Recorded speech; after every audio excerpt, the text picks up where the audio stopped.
markale qadar ma sameyn doontaa waxa ay sameysay furitaanka koobka adduunka oo ahaa aayadaha quraanka qowlka ee in lagu furo koobka.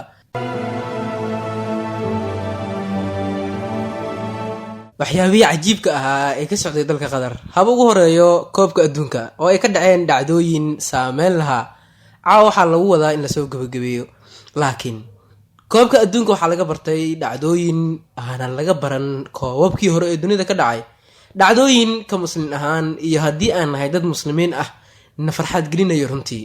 dhacdooyinkaas waxaa lasoo qaadi karaa taageero muujinta dadka isku jinsiga ah LGBT-ga, in la diiday guud ahaan dhaqamada xunxun garoomada lagu soo bandhigi jiray, in garoomada dhexdooda lagu isticmaalo qamri, wax kale iyo qof kasta wax kasta dareenkiisa bedeli karaa.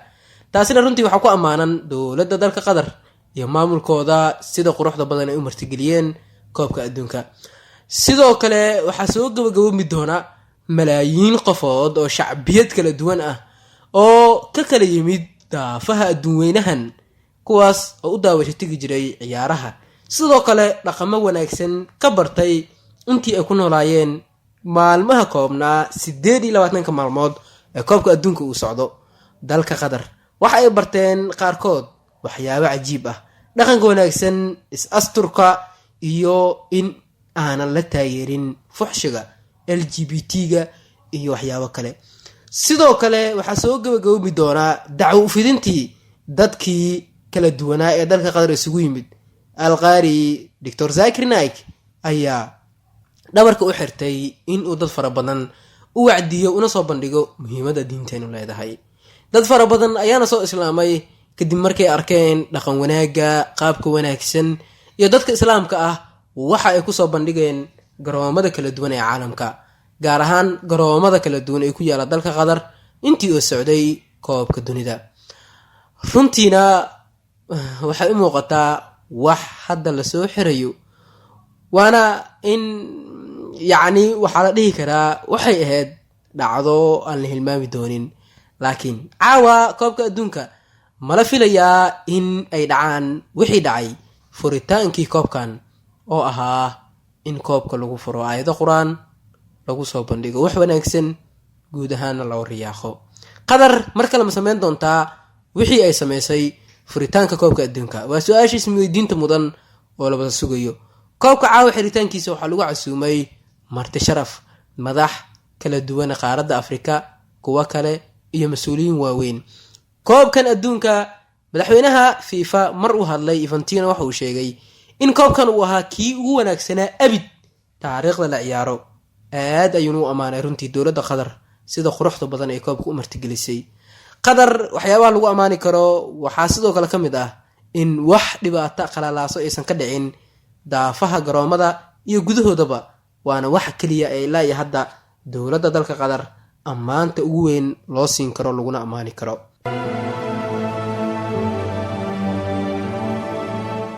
shucuubtii kala duwanaa ee isugu yimid dalka qadar waxay ka dareeri doonaan isbuucyada soo aadan iyagoo qaarkood dhaqamo wanaagsan wata, qaarkood iyagoo muslimay, qaarkood iyagoo muslimnimo ku dhawaaday, iyo qaarkood iyagoo wax yar xitaa ka bartay diinteena suuban ee islaamka. sidoo kale dadka dareeri doona kana tegi doona dalka qadar waxaa iyaguna ku jira gabdho, wiilal da-doodu aada u yar tahay, da-dii dhalinyarada ku jira, mar kastana u baahan in loo wacyigeliyo. waxayna dalalkooda ku laaban doonaan iyagoo in yar, xitaa haddaysan muslimiin, maalmo dhaqankoodu isbeddel yar uu ku imaan karo. waxyaabaha kale quruxda badan koobka laga diiwaangeliyey laguna ammaanayo dalka qadar waxay ka mid tahay in ciyaarihii kala duwanaa ay la ciyaarayey, gaar ahaan ciyaarihii wadamada muslimiinta ciyaartoodooda ciyaarayeen, haba ugu horeysa dalka Morocco lagu soo bandhigayey, taageerayaashana ay soo bandhigayeen waxyaabo aada u wanaagsan, la ammaani karana, oo ay ka mid tahay sare u qaadidda magaca eebba weyne oo Allahu Akbar marka qaarkood ay ku qeylinayeen jamaahiirta Morocco. waana waxyaabaha ammaanta leh lagu ammaani karo in kumanaan qofood oo aan haysan diin, gaar ahaan diinta islaamka, lagu horsheego, lagu horweyneeyo magaca eebba weyne Allahu Akbar markastana lagu dhaho. waana waxaa ammaanta mudan runtii. dad yar ayaana bedeli karaa wax badan, mana ahan runtii wax la dafiri karo. sanadkan qarashka baxay, waxa ay samaysay dowladda qatar iyo wax kasta waxay yihiin wax aanan runtii indhaha laga laaban karin. ammaan ayayna ku mudan yihiin dowladdu qatar qaabkay u martigelisay koobka iyo runtii shacbiyadda dadka muslimiinta ah, dhaqamada quruxda badan ay kusoo bandhigeen gudaha garoonka iyo banaankiisaba. runtiina qatar ammaan ayay ka mudan tahay koobka markii loo eego. waxyaabaha ani ahaan si gaara ii saameeyey waxaa ka mid ah in koobka adduunka markii ugu horeysay lagu furo aayada qur-aan qaari al-miftaax, wiilka da-da yar naafada ahaa oo isagu qur-aan ku furay. waana waxyaabaha lagu ammaanayo dowladda dalka qatar in ay sanadkan ay samaysay. qaari doctor zakir naik ayaa ka mid ah dadka la casuumay si ay ugu wacdiyaan dadka aanan haysan diimaha. runtii dowladda qatar guud ahaan maamulkeeda dhanka ciyaaraha runtii ammaan weyn ayay mudan yihiin.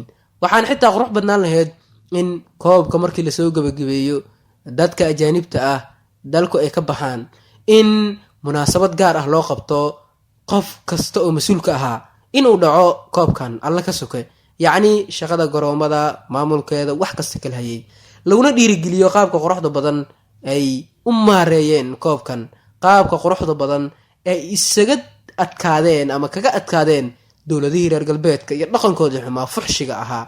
runtii jarmalka, ingiriiska, biljamka, sweden iyo dowlado kale, inkastoo sweden koobku aysan ku jirin, laakiin dowladaha midooda yurub badankood waxay taageersanaayeen dhaqan xumi, wax xun lasoo bandhigo, taageero umuujinta LGBT-ga iyo wax kale.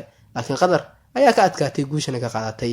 caawase waa la sugayaa waxa dowladda qatar ay soo bandhigto, gaar ahaan gabagabada koobka ay kusoo bandhigto oo noqon kara wax kale oo saameyn leh dunida iyo warbaahinta caalamkana ay hadal hayso. runtii warbaahinada reer galbeedka oo dhaleeceyn iyo eedeyn u jeediya inta ugu badan dadka muslimiinta ah aad baa looga adkaaday, waxayna sidoo kale qaarkood waayeen wax ay sheegaan kuna eedeeyaan dowladda qatar iyo maamulkeedaba dhanka ciyaaraha. waana runtii wax ammaan mudan, wax ay sheegaan ayay waayeen, wax ay ku eedeeyaan ku dhaleeceeyaan ayay sidoo kale waayeen. waana wax guul lagu tilmaami karo. runtii hal meel ayayna guud ahaan lagu ammaanayaa. caawa ciyaarta kama dambeysta ah ayaa la ciyaari doonaa, inkastoo ciyaartu aysan xoogaa markii loo eego muuqaalkan ugu talagelin, laakiin kama dambeysta faransiiska iyo argentiin, laba wadan, inkastoo muslimiinta marocco ay taageerayeen, laakiin marocco iska hartay kaalinta saddexaad, xitaa waa laga tuuray, laakiin taariikh bay sameeyeen. caawa waa lasoo gabagabeynayaa koobka. gabagabada wixii dhacana waa wax warbaahintu ay hadal hayn doonto, gaar ahaan warbaahinada dowladaha reer muslimiinta ah guud ahaantoodba. haddii aad muuqaalkan dhammaysatay, bal qatar hal erey ku qeex, maxaad ka dhihi lahayd adi ahaantaada, mise ku ammaani lahayd waxa ay samaysay? muuqaalkii maanta intaan ayaan kusoo koobayaa. waad ku mahadsantahay daawashada muuqaalkeena. tani muuqaalkeena xigay maalinta berri waxaan idinkaga tegayaa sidaas iyo amaana allah.